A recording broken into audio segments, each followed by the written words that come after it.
devagar a gente passa, mas tudo bem. Pois é. O momento é difícil, mas vamos vencer, se Deus quiser. Diga, Roberto. Tudo bom, professor? Bom dia. Bom dia. Queridos, nossa aula hoje é para concluir o estudo dos crimes contra a administração. Hoje a aula vai ser um pouquinho mais curta, porque realmente faltam poucos artigos. Na terça-feira da semana passada, nós conversamos até o artigo 354, né, nós falamos aí dos artigos de fraude processual, favorecimento pessoal e favorecimento real, e aqueles crimes que envolviam presos. Hoje a aula, repito, é uma aula mais curta, porque nos faltam poucos artigos. Nós vamos ver hoje do 355 ao 359. Com isso, nós concluímos o estudo dos crimes contra a administração da justiça. Eu até falei isso na semana passada, mas só para voltar a explicar. Vocês lembram que nós combinamos, no início do nosso semestre, que nós estudaríamos primeiro os crimes contra a administração pública, a administração da justiça, e quando concluíssemos, aí nós voltaríamos, digamos assim, para as 4 primeiras unidades do nosso conteúdo: crimes contra a família, crimes contra a incolumidade pública, crimes contra a paz pública e crimes contra a fé pública. É isso que nós faremos, Karen, na próxima quinta-feira. Então, na quinta-feira, a gente dá um reset, digamos assim, e aí nós vamos para a primeira unidade, começar aí o estudo dos crimes contra a família. Então, hoje, nós estamos concluindo os crimes contra a administração da justiça. Com isso, nós vimos as unidades, né, de crimes contra a administração pública e crimes contra a administração da justiça, que são as unidades mais complexas, mais cheias de crimes, com mais detalhes. Agora, na segunda parte do nosso estudo, a partir de quinta-feira, a gente vai trabalhar com crimes um pouquinho mais, menos complexos e um pouquinho mais simples de compreensão. Então, na próxima quinta-feira, a gente vai começar o artigo 235, que inicia aí os crimes contra a família, a partir do 235 em diante. Então, só, repito, já tinha falado isso na semana passada, mas só para a gente voltar a entender o que é que nós estamos falando. Nós fizemos a opção de começar pelos crimes contra a administração da justiça, vindo agora, estamos concluindo hoje os crimes contra a administração da justiça, e aí vamos, a partir de quinta-feira, voltar para ver as 4 primeiras unidades: crimes contra a família, crimes contra a incolumidade pública, contra a paz pública e contra a fé pública. Está combinado? Estamos entendidos? E vocês vão ver, sobretudo a partir da próxima aula, de que realmente essa segunda parte do nosso curso, ela é bem mais simples, né? Ela é bem menos complexa do que o que a gente viu até agora. Muito bem, nós vamos ver primeiro hoje o crime de patrocínio infiel. Esse crime não tem nada a ver com a Marília Mendonça, né, porque parece nome de música da Marília Mendonça, né, patrocínio infiel, mas não é isso, né? Esse crime ele vai trabalhar com a relação, que é a relação de fidúcia, de confiança, que deve existir entre o advogado e o cliente. A atividade do advogado, a função desempenhada pelo advogado é necessariamente uma função de confiança, de fidúcia, né? Eu tenho que ter uma relação de confiança. Então, quando eu escolho um advogado e o contrato, ou mesmo no caso de uma nomeação de um advogado público, no caso, por exemplo, da Defensoria Pública, essa relação é uma relação que deve ser necessariamente de confiança, de fidúcia, né? Eu preciso confiar naquele advogado que representa ali meus interesses, e eu não falo apenas na esfera penal, estou falando na esfera como um todo, na esfera civil, na esfera penal, ou qualquer outra atuação judicial. E esse artigo, ele vai exatamente proteger essa relação. Ele traz situações diferentes no caput e no parágrafo único. Então, veja aqui o que é que nos diz o caput do artigo 355. Crime, repito, de patrocínio infiel. Trair, na qualidade de advogado ou procurador, o dever profissional, prejudicando o interesse cujo patrocínio em juízo lhe é confiado. Então, veja que o sujeito ativo desse crime é o advogado, aquele advogado que recebeu a missão, recebeu a atribuição, recebeu como um dever de ofício a representação de determinado interesse. Primeiro, veja que ele fala aqui em trair. Ora, só pode haver a traição, Karen, Roberto e os demais, se há uma relação de confiança. Eu não posso trair aquele que não confia em mim. Né? Então, veja, quando ele usa o verbo trair, ele já nos vai remeter a essa ideia da confiança, da fidúcia. Se eu não confio no Roberto, ou o Roberto não confia em mim, não há como haver uma traição entre nós, porque a traição pressupõe que eu confio, que eu tenho efetivamente aquela relação de fidúcia, de confiança, e por algum motivo eu quebro essa relação. Então, o artigo 355 fala isso. Trair, na qualidade de advogado ou procurador, o dever profissional, prejudicando-lhe interesse cujo patrocínio em juízo lhe é confiado. Ou seja, aquele advogado recebeu a atribuição de, em juízo, representar, defender o interesse daquela determinada pessoa. E trai essa atuação. Primeiro, então, a traição pressupõe a confiança. Eu só posso ter aqui a traição se e somente se eu perceber que há, de fato, uma relação concreta de fidúcia, de confiança, as partes se confiam. Esse é o primeiro elemento. Segundo elemento importante, esse crime só existe na modalidade dolosa. Então, aqui, Bruna, vamos imaginar que o advogado tenha, por descuido, por negligência, perdido um prazo, por negligência, ele não apresentou as provas que deveria, mas ele não tem o dolo, a intenção, o ânimos de fato, prejudicar o interesse daquela parte. Não haverá crime. Pode haver, Roberto, infração disciplinar a ser apurada lá pela Ordem dos Advogados do Brasil. Mas crime, no sentido estrito, isso não existirá. Aqui no 355, eu tenho que ter o dolo, tem que existir a intenção consciente, deliberada, dirigida a produzir aquele determinado efeito. Então, quando ele fala aqui em trair, ele está falando especificamente na traição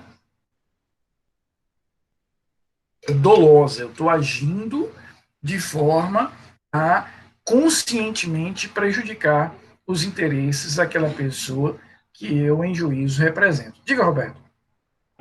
Professor, isso é crime contra a administração da justiça? É. Estranho, porque ele prejudica a pessoa, né, lá a que ele está defendendo, não é isso ou não?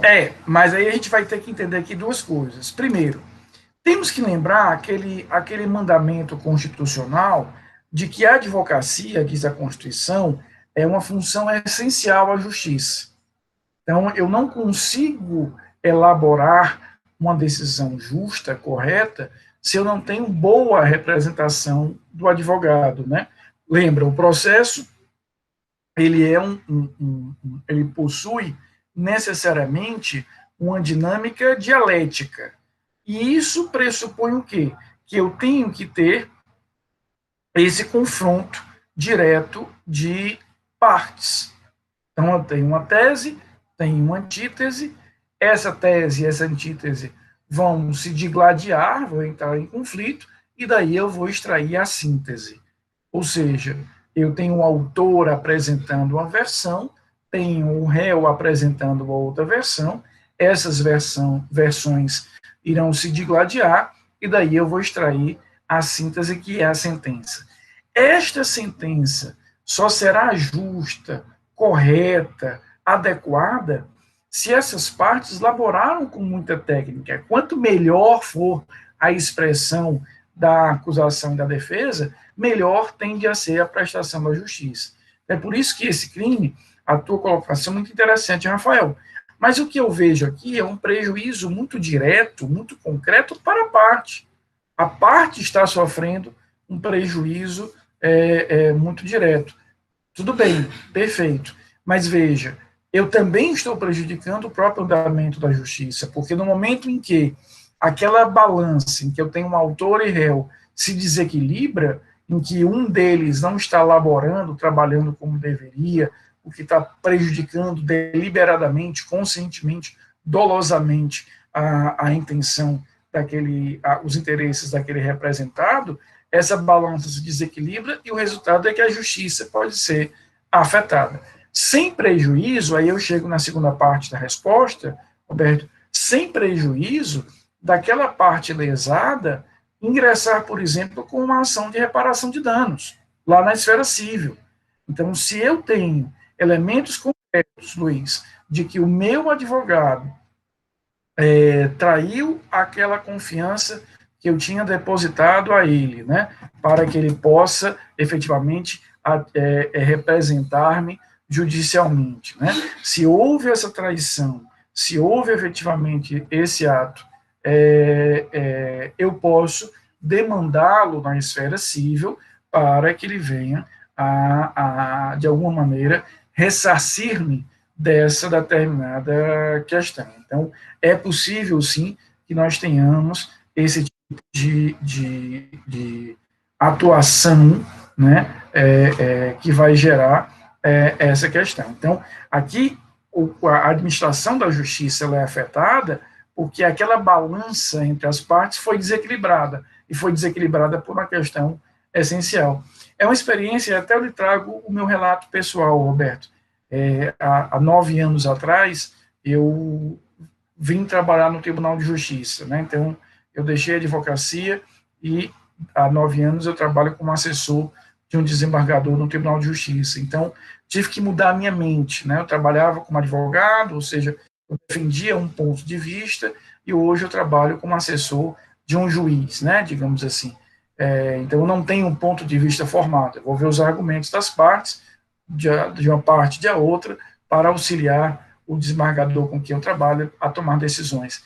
E eu percebo, Roberto, o quanto é interessante quando você tem processos em que as duas partes bem trabalharam, apresentaram bons argumentos, né, trazem boas provas, o quanto é mais fácil para o julgador tomar decisões, porque ele percebe, tem a segurança de que todos os argumentos, todos os olhos, né, todos os ângulos de visão sobre aquele caso foram bem realizados. Então, a gente vê aqui realmente o interesse da justiça de que essa atuação, de que esse ofício seja bem elaborado, bem realizado nesse contexto. Né? Então, a gente vai perceber realmente essa situação. Tá? O parágrafo único, né, vai complementar essa ideia. Ele continua trabalhando nessa mesma vibe aí da traição, mas veja o que é que nos diz o parágrafo único. Incorre na pena desse artigo o advogado ou procurador judicial que defende na mesma causa, simultânea ou sucessivamente, partes contrárias. Isso aqui é também uma forma de trair, né? Eu, de alguma maneira, estou representando as duas partes, e aqui, Roberto, não me interessa se eu estou fazendo isso de cara limpa ou se eu estou fazendo isso por interposta pessoa. Veja, eu sou o advogado do autor e eu, né, o Roberto é meu sócio, eu coloco o Roberto como advogado da outra parte, né? Ou se eu também vai existir o crime, né, de patrocínio simultâneo, e nessa modalidade que eu vou falar agora, é o que nós chamaríamos de tergiversação, o que seria a tergiversação? Eu começo como advogado de uma das partes e, em determinado momento do processo, eu vou e passo a atuar como advogado de uma outra parte. Então, imagina o seguinte, imagina que Caroline está oferecendo ação, está demandando contra Roberto. Eu tenho aqui as duas partes. E eu começo o processo como advogado da Caroline.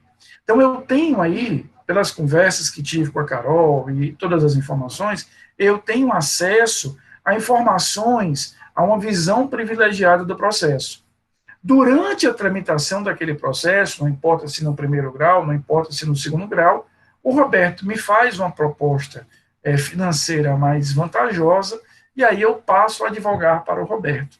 Isso seria o crime de tergiversação.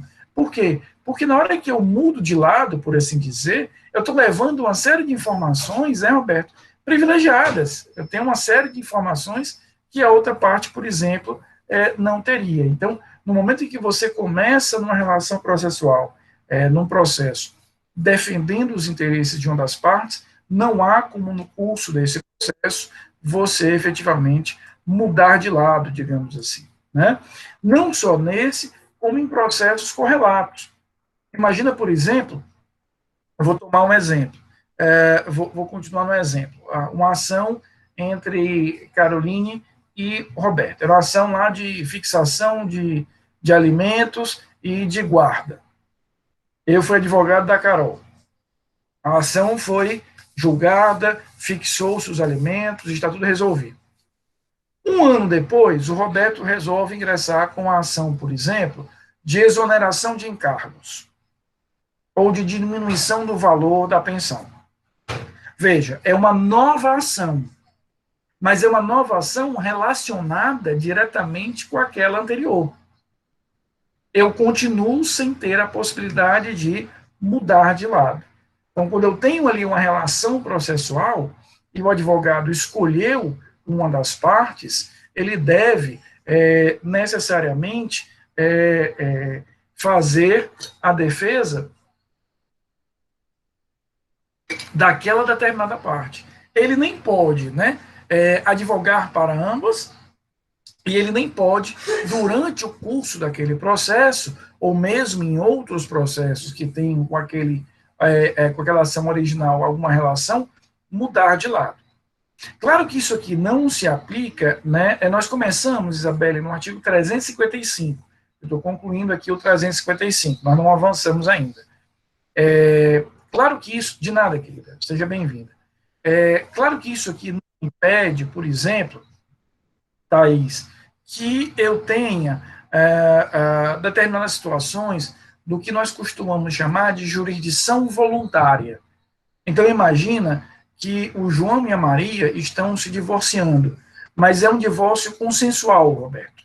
Ou seja, eles chegaram ali a um consenso, de fato, não querem seguir com o casamento e estão ali se divorciando por uma vontade comum.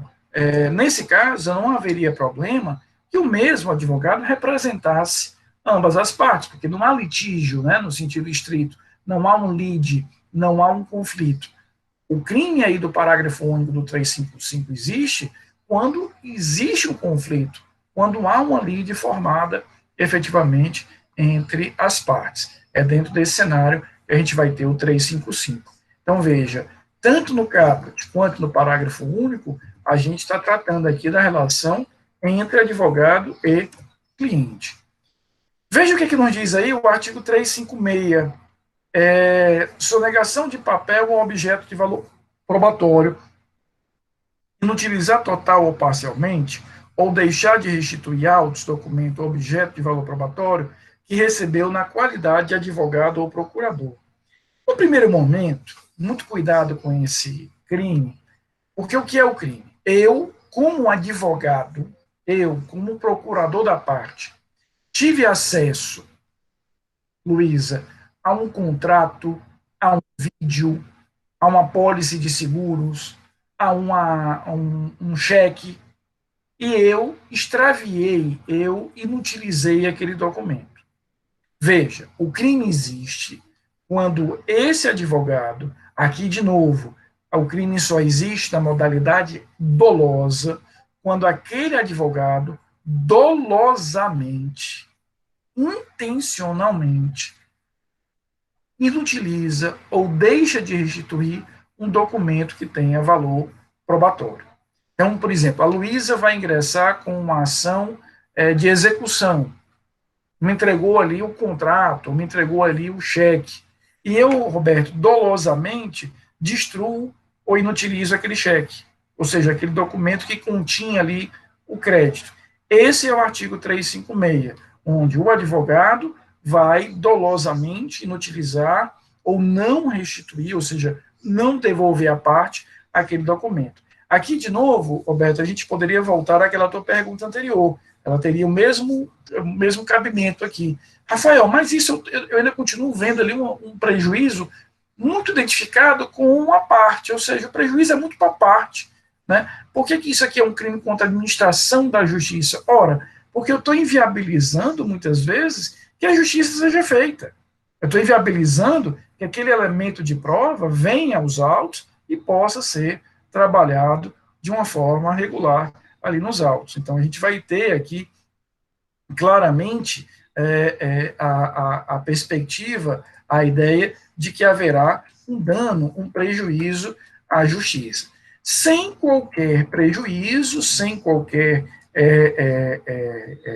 outro elemento que permita, repito, por exemplo, que a gente tenha uma ação civil voltada para isso, ou seja, é perfeitamente possível que a gente tenha uma ação civil realizada, né, para a reparação do dano, a reparação do prejuízo causado pela parte.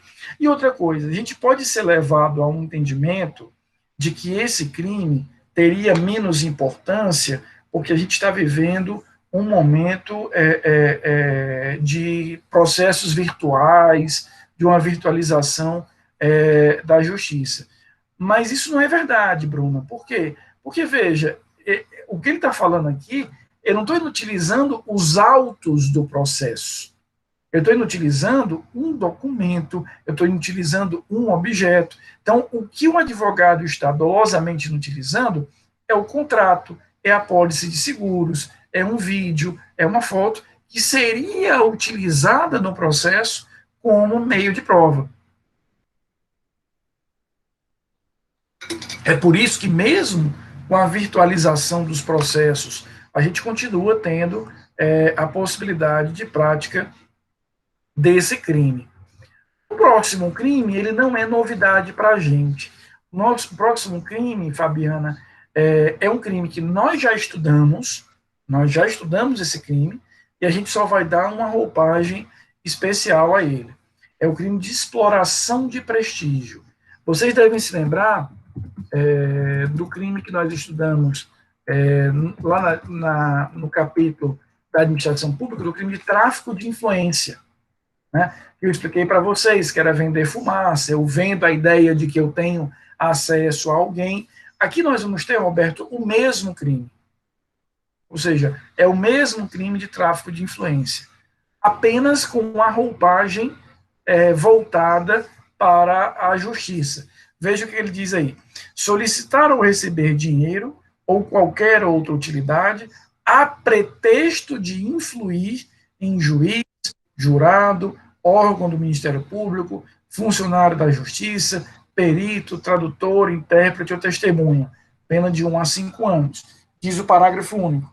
As penas aumentam-se de 1/3 se o agente alega ou insinua que o dinheiro ou utilidade também se destina a qualquer das pessoas referidas nesse artigo. Então, o que a gente vai perceber aqui é a existência daquela mesma lógica do tráfico de influência que eu já conversei com vocês lá nos crimes contra a administração. Né? O que nós tivemos lá? Eu vendo a ideia de que eu tenho como influenciar um agente público. Aqui nós vamos ter o mesmo raciocínio. Qual é a diferença? É que aqui não é um agente público qualquer. Aqui é uma dessas pessoas listadas aí. O juiz, o jurado, o órgão do MP, uma testemunha. Então, por exemplo, eu sei que o Roberto tem uma ação na tal vara civil. Aí eu chego para ele e digo, Roberto, fica frio, eu conheço o juiz, está tudo dominado, né? Pode deixar que eu resolvo isso. Agora, você sabe, Roberto, eu vou precisar receber um dinheiro para isso. Esse é o crime do caput do 357, ou seja, eu vendo a ideia de que eu tenho como influenciar, de que eu tenho como interferir naquela determinada pessoa. O parágrafo único, vocês devem se lembrar da minha aula sobre tráfico de influência, em que eu dizia que era um crime muito cruel, sobretudo nessa modalidade do parágrafo único. Por quê? Porque eu estou vendendo uma pessoa que não sabe que está sendo vendida, e no parágrafo único, eu estou, Karen, precificando aquela pessoa. No parágrafo único, eu estou dizendo, olha, as penas aumentam de 1/3 se o agente alega ou insinua que o dinheiro ou utilidade também se destina a uma das pessoas. Então, eu chego para o Roberto e digo, Roberto, eu sei que você tem uma ação lá na X vara civil, pode deixar que o juiz é meu amigo, né? Conheço o juiz, está aqui, ó, as fotos aqui no meu Instagram, eu junto com o juiz lá no churrasco, etc. Mas é o seguinte, eu vou precisar que você me pague 10 mil reais. Mas, claro, esses 10 mil reais não é só para mim, né? Eu vou ficar aí só com 1.000 reais, só para as despesas mesmo, o resto é porque o doutor lá é caro. Veja, eu não só estou vendendo aquela pessoa, como eu estou, Roberto, precificando aquela pessoa. Eu estou alegando, estou insinuando, estou deixando ali no ar que aquele determinado agente receberá parte dessa vantagem, dessa utilidade que eu estou ali a receber.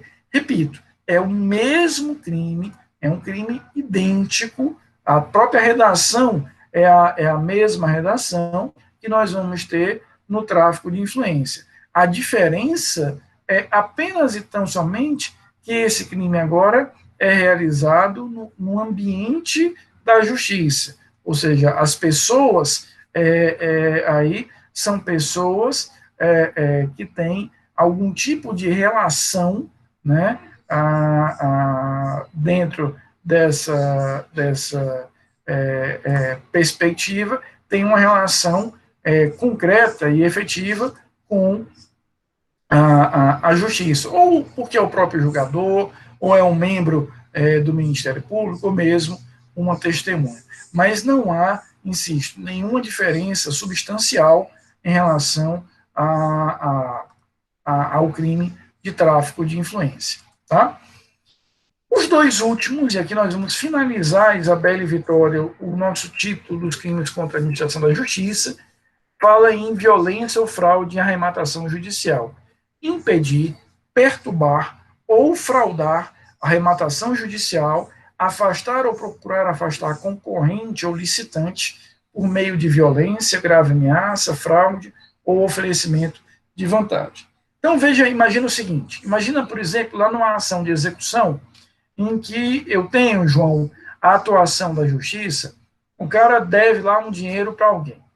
Na ação de execução, o juiz bloqueou um imóvel e vai levar esse imóvel para um leilão, para uma asta pública, para vender aquele imóvel e, com isso, ele apurar dinheiro para pagar ao credor. Isso é muito comum, né? Isso é extremamente comum, tanto de bens móveis quanto de bens imóveis. Ou seja, eu posso, por exemplo, fazer isso com bens de uma empresa, com bens de uma pessoa física, o carro, um imóvel, joias, o que quer que seja, né? Para que eu faça o pagamento daquela determinada obrigação. O crime do 358 é praticado quando o agente busca, de alguma maneira, Luísa, perturbar, né, atrapalhar o andamento daquele determinada asta pública. Então, imagina, o juiz determinou que o imóvel tal vai à asta pública no dia tal e, obviamente, com o dinheiro ali apurado, nós vamos, Gabriel, pagar aquele credor. O devedor, né, ou qualquer outra pessoa, que não é apenas o devedor, mas qualquer outra pessoa, começa a procurar, Júlia, as pessoas ali que estariam interessadas na compra do imóvel e começa, por exemplo, a ameaçá-las, ou começa a dizer, olha, se você comprar, se você participar dessa venda aí que o juiz está fazendo do meu imóvel, você vai ver o que vai acontecer contigo. Ou seja, eu crio ali um embaraço, eu crio uma situação de perturbação para o andamento daquela determinada asta pública. Eu estou prejudicando aqui o regular e bom andamento daquela determinada venda judicial. Isso seria um exemplo aqui do artigo definido aí no 358. Tá? Então, veja, quando ele fala aqui em arrematação judicial, ele está falando isso, em fraude, aquele leilão, aquela asta pública que é feita, muitas vezes, repito, para apurar ali dinheiro para pagar uma dívida, quer eu esteja falando, Roberto, de uma ação de execução, quer eu esteja falando de uma ação, Karen, que envolva, por exemplo, falências, né, no processo falimentar, isso é muito comum. Né, a empresa quebrou, o que é que eu faço no processo falimentar? Eu vou juntar todos aqueles bens, junto todos aqueles bens que a empresa tem, aqueles ativos, vou ver quais são os passivos que ela tem, e uma coisa vai ser compensada com a outra. Né? Isso é muito comum dentro desse cenário. E o último dos artigos dessa grande unidade que nós estudamos é o 359, desobediência à decisão judicial sobre perda ou suspensão de direito. O que nós temos aqui, vocês devem se recordar do crime de desobediência que nós estudamos. Nós vimos aqui juntos, né, Roberto? Resistência, desobediência e desacato. Mas o crime de desobediência, Mirella, tinha uma visão muito geral, né? Desobedecer ordem de agente público. O 359, ele é um crime de desobediência específico.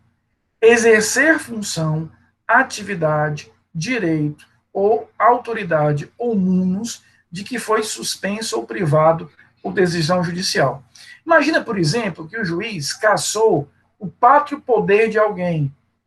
Então, imagina, Samuel, que o juiz, por algum motivo, disse, olha, mãe, você não pode mais exercer o pátrio poder, ou seja, o poder familiar sobre aquela criança. Ou eu estou inabilitado para contratar com a administração pública. Ou o juiz, por algum motivo, diz que eu não posso atuar como médico, como advogado, como consequência de uma condenação. Ou eu não posso exercer determinada atividade profissional. E mesmo assim eu vou e exerço. Então, veja, aqui nós temos uma desobediência específica, porque eu estou desobedecendo, eu estou descumprindo uma ordem judicial, mas não é uma ordem judicial qualquer. É uma ordem judicial voltada ao exercício de um determinado direito, ao exercício de uma determinada atuação. Né? Então, a gente vai ter aqui, claramente, uma modalidade especial, uma modalidade específica de desobediência.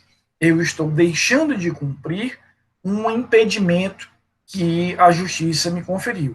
Então, a justiça diz, Rafael, você não pode mais, por exemplo, é muito comum em determinados crimes financeiros, Karen, que como consequência disso, eu tenho ali, Fátima, uma consequência natural daquela sentença, o juiz dizer o seguinte, olha, você foi condenado por um crime financeiro e durante os próximos 5 anos você não pode operar na Bolsa de Valores. É uma consequência, é um efeito que muitas vezes é aplicado como resultado daquela condenação criminal. Se eu volto a exercer essa atividade, se eu volto efetivamente a exercer essa atividade, eu posso praticar esse crime, né, dentro do contexto. Eu posso efetivamente estar aqui no cenário do 359. Então, o 359, insisto, é um crime de desobediência específico, é um crime de desobediência próprio que a gente vai ter dentro desse cenário, porque eu não estou desobedecendo de forma genérica, eu estou desobedecendo de forma bastante específica, é uma ordem específica que a gente vai ter dentro desse contexto. Tá?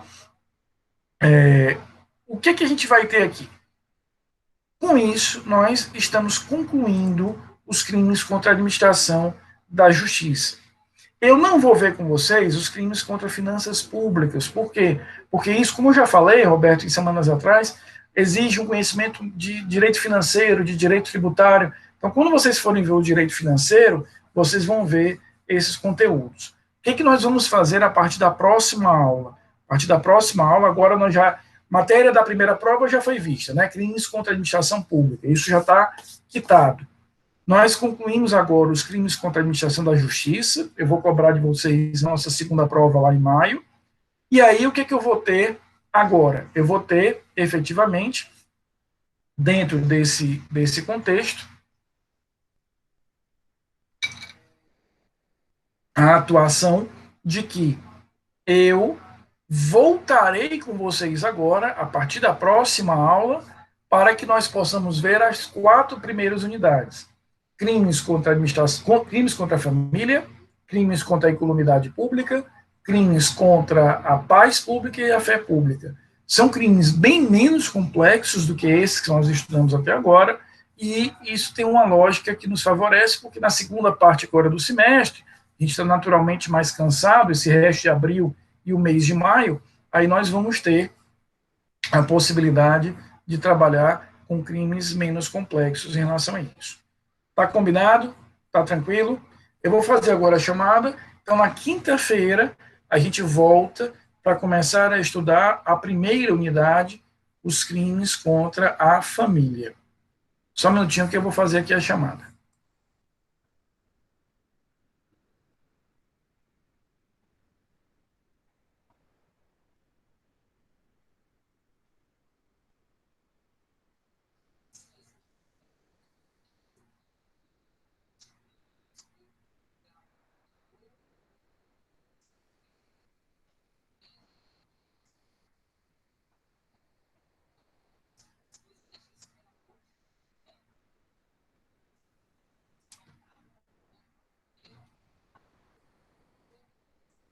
Só um minutinho, estou concluindo aqui a chamada.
Bem, pessoal, mais alguma dúvida? Tá tranquilo? Fiquem bem, fiquem em paz, se puderem, fiquem em casa, tá bom? A gente se vê na quinta-feira, repito, quinta-feira a gente começa uma nova matéria com o artigo 235, crimes contra a família, tá bom? Um beijo grande a todos, até quinta-feira, se Deus quiser.